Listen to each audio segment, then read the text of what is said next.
ખબરોમાં બન્યા રહેવા માટે બેલ આઇકોન દબાવો અને એબીપી અસ્મિતાને સબસ્ક્રાઇબ કરો। સુરતના પાલેપોર્ટ વિસ્તારમાંથી ઇજાગ્રસ્ત હાલતમાં મળી આવેલ યુવતી મામલે મોટો ખુલાસો થયો છે। ઇજાગ્રસ્ત હાલતમાં મળી આવેલી યુવતી સાથે દુષ્કર્મ આચરવામાં આવ્યું છે અને દુષ્કર્મ બાદ યુવતીને 3 માળની ઇમારત પરથી ફેંકી દેવામાં આવી।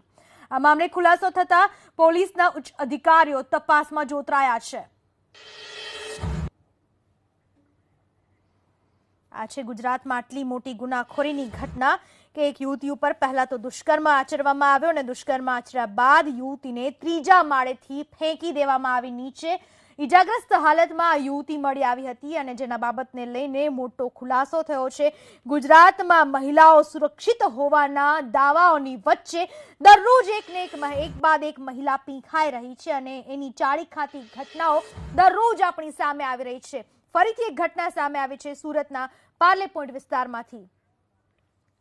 વિશે વધુ માહિતી આપવા આપણી સાથે જોડાઈ ચૂક્યા છે અમારા સંવાદદાતા ધનરાજ બાગલે। ધનરાજ, ક્યારે યુવતી મળી આવી હતી અને એના વિશે અત્યાર સુધીમાં શું ખુલાસાઓ થયા? જે સુરતના લિંબાયત ગોળાદરા વિસ્તારમાંથી જે 18 વર્ષીય યુવતી ગુમસુદા હતી એ યુવતી પાર્લેપોર્ટ વિસ્તારમાંથી ઇજાગ્રસ્ત હાલતમાંથી મળી આવી છે।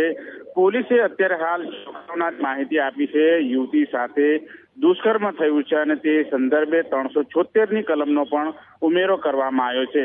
યુવતી છે એ કોલેજ ગઈ હતી ગઈકાલે અને પોતાના માતા પિતાને love you mummy papa phone કરીને તેને ફોન બંધ થઈ ગયો હતો। ત્યારબાદ જે યુવતી હતી સુરતના પાર્લેપોર્ટ વિસ્તારમાં મળી આવી હતી।